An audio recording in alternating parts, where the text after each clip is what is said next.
Hello friends, नमस्कार। स्वागत है आपका आज की एक अगली नई वीडियो में।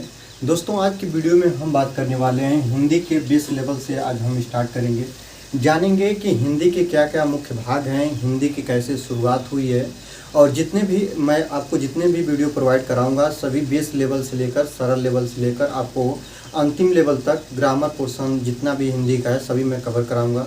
तो आपसे रिक्वेस्ट करूंगा कि चैनल पर नए हैं तो चैनल को सब्सक्राइब करिए, बेल आइकन को प्रेस करिए और दोस्तों के साथ शेयर करें। आपको बता दें दोस्तों, जो हिंदी भाषा है वह विश्व की सबसे तीसरी नंबर पर बोली जाने वाली भाषा है। पहली भाषा तो आपकी अंग्रेजी है, दूसरी भाषा जो है आपका चीन में बोली जाने वाली मैंड्रीन है, इसको मेरिडीन भी कहते हैं, और तीसरी भाषा अपनी हिंदी है। आपको बता दें कि हिंदी के बारे में कुछ इम्पॉर्टेंट पॉइंट है, इसको देखेंगे और जानेंगे। आपको बता दें हिंदी को राजभाषा के अंतर्गत रखा गया है, न कि राष्ट्रभाषा। राष्ट्रभाषा हिंदी नहीं है, राजभाषा है, ये भी बात आप लोग ध्यान दीजिएगा। आपको बता दें मातृभाषा किसे कहते हैं, तो कोई भी बालक जो अपने बाल्य अवस्था से, जो अपने मम्मी पापा के माध्यम से, अपने परिवेश के माध्यम से जो भाषा को सीख जाता है उसे हम मातृभाषा बोलते हैं। ये बात आप ध्यान रखिएगा। मातृभाषा, राष्ट्रभाषा और राजभाषा में काफ़ी डिफरेंस होता है, काफ़ी अंतर होता है। तो आपकी हिंदी जो है वह राजभाषा है, न कि राष्ट्रभाषा। ये बात आप लोग ध्यान रखिएगा। ये प्रश्न बना भी है, इसी आधार पर मैंने इसको समेटा है। आपको बता दें हिंदी का मैं लेंदी लेवल नहीं लिया हूँ, वही क्वेश्चन लिए हूँ जो कि विगत परीक्षाओं में पूछे गए क्वेश्चन हैं। आगे देखिएगा, राजभाषा संवैधानिक शब्द है, ये आपको मैं ऊपर बताया भी हूँ। जो राजभाषा है वह एक संवैधानिक शब्द है और हिंदी को 14 सितंबर 1949 को राज्य भाषा के रूप में अपनाया गया। और यही कारण है दोस्तों कि हर साल जो सितंबर में 14 तारीख होती है, इसी दिन हिंदी दिवस के नाम से हम लोग मनाते हैं। ये बात आप ध्यान रखेंगे। आपको यहीं पे बताते चलें, जो हिंदी शब्द है या जो हिंदी है वह उसका जो उद्गम स्थान है वह संस्कृत के कोख से हिंदी जन्मी हुई है। ये बात आप ध्यान रखिएगा। ये बात भी पूछा हुआ है किसी विगत परीक्षाओं में, और ये भी प्रश्न बना है कि आप लोग ध्यान दीजिएगा, जो हिंदी है उसकी लिपि क्या है। दोस्तों यहाँ पर देखिए, हिंदी की लिपि जो है दोस्तों देवनागरी है, और जो हिंदी की लिपि देवनागरी है बाएं से दाएं लिखी और पढ़ी दोनों जाती है, यही इसकी विशेषता है। देखिए मैंने लिखा हूँ तो इधर से इधर को लिखा हूँ दोस्तों, इधर हो गया अपना बाएं और इधर हो गया अपना दाएं। तो बाएं से दाएं लिखते भी हैं और बाएं से दाएं दोस्तों पढ़ते भी हैं। इस बात को आप लोग ध्यान रखिएगा। आगे देखिएगा, आगे बता दें आपको कि हिंदी भाषा का भाग 17 में, जो संविधान के भाग 17 में इसका प्रावधान है, और इसमें आप लोग देखिएगा 343 से लेकर 351 जो आर्टिकल है इसमें हिंदी का वर्णन किया गया है। इस बात को आप लोग ध्यान देंगे। आगे देखेंगे, आगे आपको बता दें दोस्तों इसकी उत्पत्ति, जो आप लोग देखिएगा जो हिंदी भाषा की लिपि है वह देवनागरी है, और देवनागरी लिपि की उत्पत्ति अपनी ब्राह्मी लिपि से हुआ है। ये बात आप ध्यान रखिएगा। हिंदी भाषा हजारों वर्ष पुरानी भाषा है, हजारों वर्ष से बोली जाती है। आपको बता दें हिंदी भाषा के जनक, या इसको ऐसे बोलें कि हिंदी भाषा के आधुनिक जनक किसे कहा जाता है, तो दोस्तों हिंदी भाषा के आधुनिक जनक भारतेंदु हरिश्चंद्र को कहा गया है या कहा जाता है। आगे देखेंगे दोस्तों, आगे बात करेंगे कि भारतीय संविधान के 8वीं अनुसूची में भाषाओं का वर्णन है। ये भी आप लोग ध्यान रखिएगा। भारतीय संविधान के 8वीं अनुसूची में भाषाओं का वर्णन किया गया है। पहले इसमें 14 भाषाएं हुआ करती थी, लेकिन इस समय इसमें संशोधन करके 22 भाषाओं का प्रावधान दिया गया है।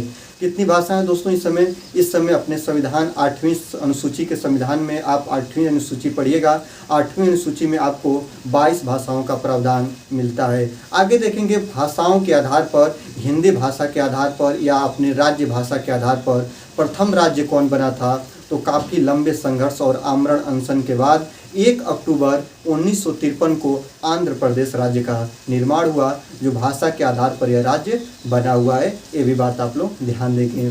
तो हिंदी के बारे में आप लोग देखेंगे, हिंदी क्या है, हिंदी को कैसे अपनाया गया है, हिंदी का उद्गम स्थान कहाँ से, संस्कृत से लिया गया है, इसकी लिपि देवनागरी है, देवनागरी की जो आप लोग उत्पत्ति देखिएगा ब्राह्मी लिपि से हुई है। इसमें बाएं से दाएं लिखते भी हैं, बाएं से दाएं पढ़ते भी हैं दोस्तों। आगे इसमें इंपॉर्टेंट पॉइंट कुछ और भी हैं जिसको आपको बता दूं, परीक्षा में बना हुआ है कि संयुक्त राष्ट्र संघ में हिंदी में भाषण देने वाले प्रथम व्यक्ति या प्रथम प्रधानमंत्री कौन थे, ऐसे भी क्वेश्चन बना है। तो हिंदी में संयुक्त राष्ट्र संघ में प्रथम बार हिंदी में भाषण देने वाले अटल बिहारी वाजपेयी जी थे, जो हिंदी में भाषण दिए थे संयुक्त राष्ट्र संघ में। ये भी बात आप लोग ध्यान रखिएगा, काफ़ी इंपॉर्टेंट ये सभी चीज़ें हैं अपनी हिंदी के बारे में। चलिए अब हम बात करेंगे हिंदी के तत्व क्या हैं, इनके एलिमेंट क्या हैं, इनका उद्गम स्थान क्या होता है, इसमें स्वर व्यंजन को हम प्राथमिकता देंगे। चलिए देखते हैं आगे। लिपि जो थी देवनागरी थी, उसकी जो उत्पत्ति थी ब्राह्मी लिपि से हुई थी। इसको आप लोगों ने देखा 14 सितंबर हिंदी दिवस मनाया जाता है। इसके जनक भारतेंदु हरिश्चंद्र हैं। लेकिन देखेंगे कि हिंदी का जो विकास तो आप लोगों ने देखा, लेकिन हिंदी का रूप कैसे तैयार होता है, हिंदी का जो मूल तत्व हैं, इसके एलिमेंट हैं, उसको हम लोग देखेंगे। सबसे पहले बात करेंगे दोस्तों वर्ण के बारे में। वर्ण क्या होते हैं, तो हिंदी में वर्णों की संख्या होती है दोस्तों 52। ठीक है, संख्या याद कीजिए, इनका नंबर याद कीजिए, कितने संख्या होती है दोस्तों, तो होती है आपकी 52 होती है, 52 होती है। वर्ण का निर्माण 2 भागों से होकर हुआ है दोस्तों। आप लोग देखिएगा यहाँ पे वर्ण ऐसे हुए हैं, एक हुआ है स्वर और एक होता है दोस्तों क्या होता है व्यंजन। ठीक है, सबको मैं बारीकी से देखूंगा। इसके जितने भी क्वेश्चन बनते हैं सभी क्वेश्चन को आपको मैं प्रोवाइड कराऊंगा, बताऊंगा कैसे कैसे क्वेश्चन बनते हैं। और केवल आप पूरी वीडियो देख लीजिए, आपको मैं वादा करता हूं कि आपको जितने भी चीज़ पे आपको परेशानी होगी सभी चीज़ें क्लियर हो जाएगा। स्वरों की संख्या होती है दोस्तों 11 और व्यंजनों की संख्या होती है दोस्तों 41 और दोनों का मिला के आपको जोड़िए, वो कितना हो जाएगा दोस्तों 52। कितना हो जाएगा दोस्तों 52।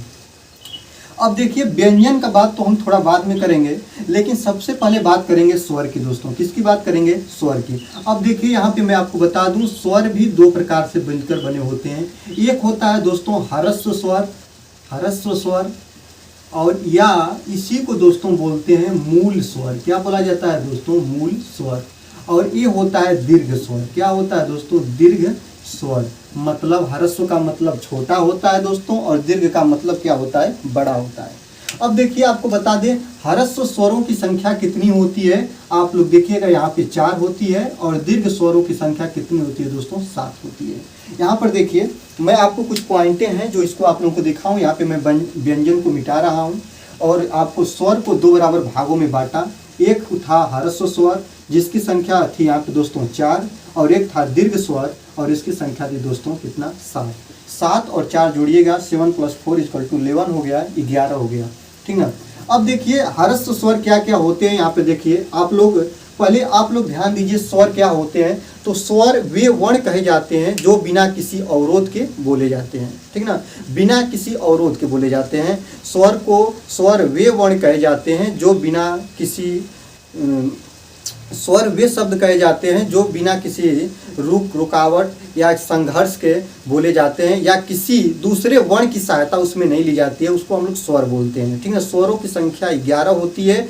ये 2 होते हैं, 2 बराबर भागों में से बांटा गया है। एक है ह्रस्व स्वर और एक है दोस्तों दीर्घ स्वर।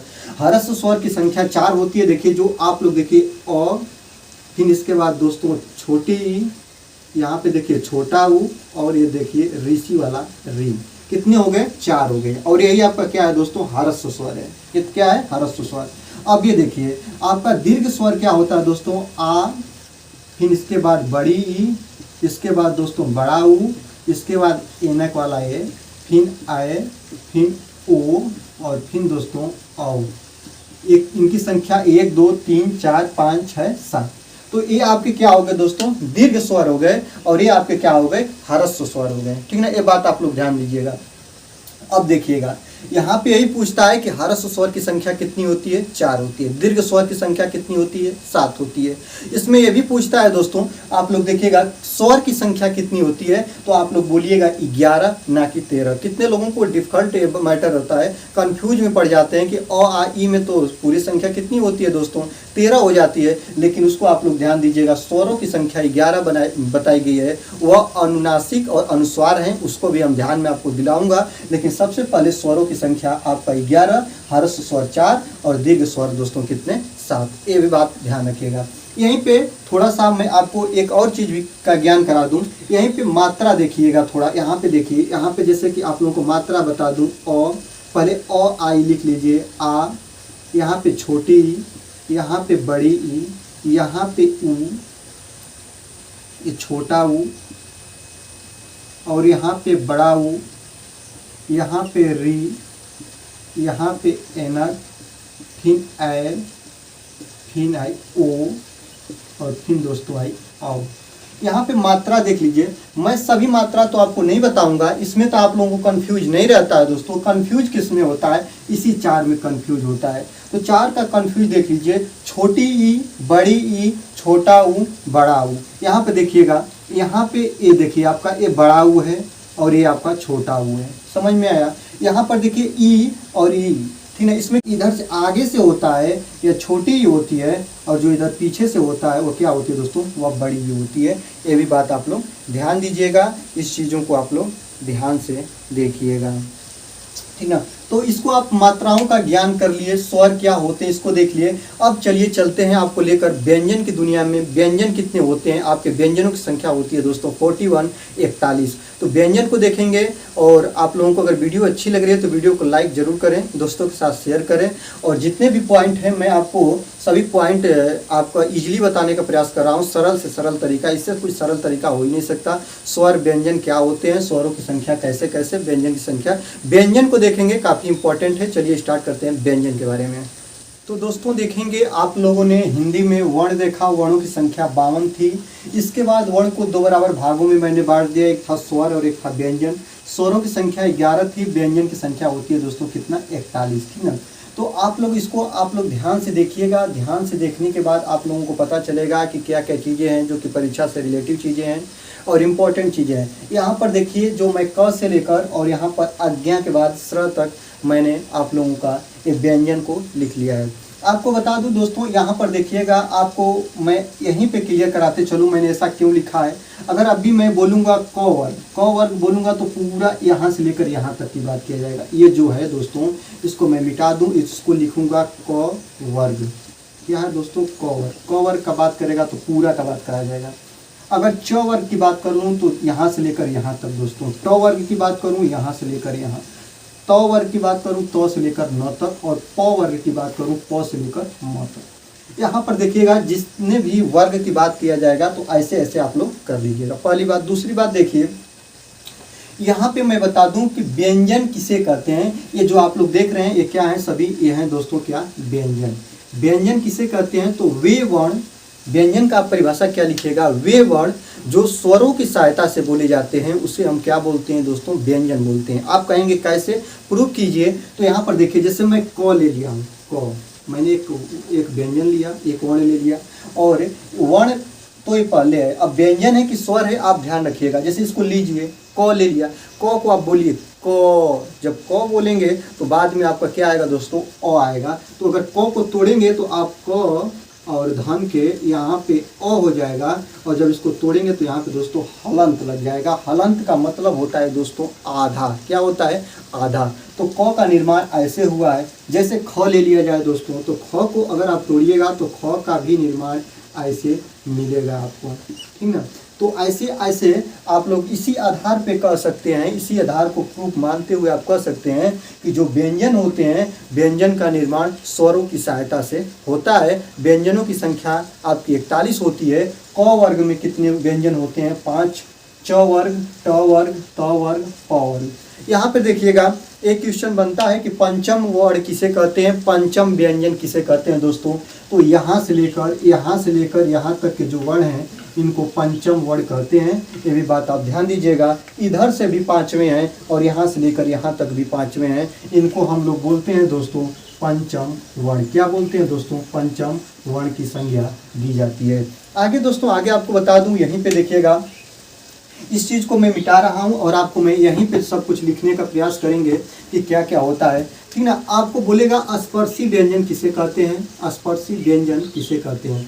तो दोस्तों मैं आपको बता दूं, स्पर्शी व्यंजनों की संख्या कितनी होती है, 33 होती है। कितनी होती है, 33।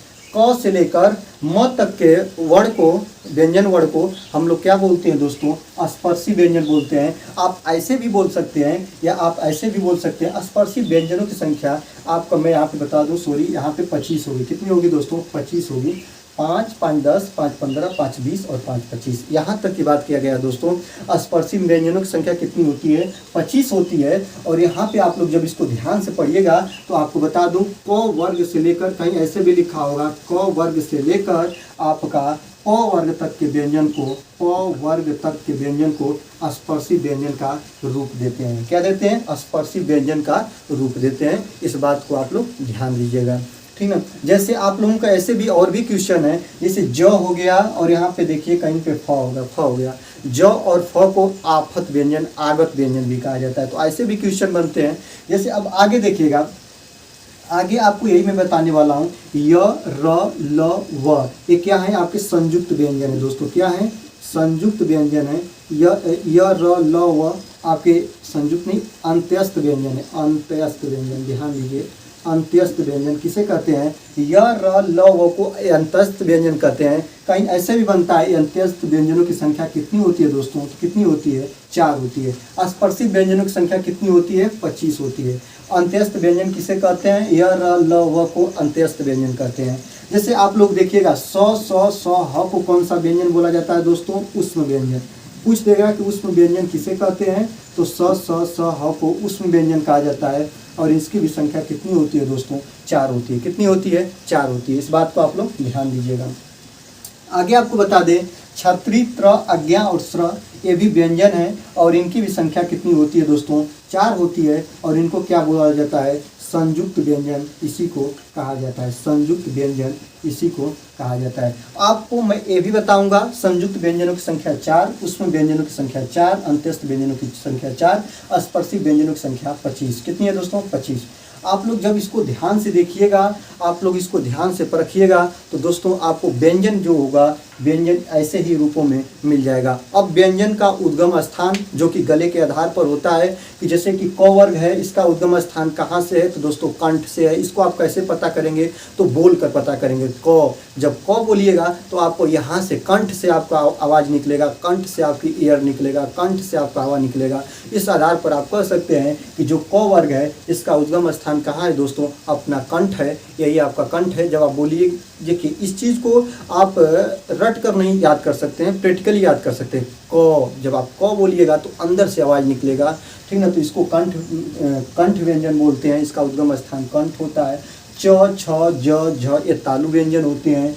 ट, ठ, ड, ढ, ढ़ ये मूर्धन्य व्यंजन होते हैं। और त, थ, द, ध, न ये दंत व्यंजन होते हैं। इनका उद्गम स्थान जो जीभ है वह दांत के पास लगाने से इनका उद्गम स्थान होता है। जैसे तो बोलिए, तो आप जब तभी बोल सकते हैं कि जब आपका जीभ आपके दांत के पास जाएगा, तो आपको ऐसे इसको दंत व्यंजन बोला जाता है।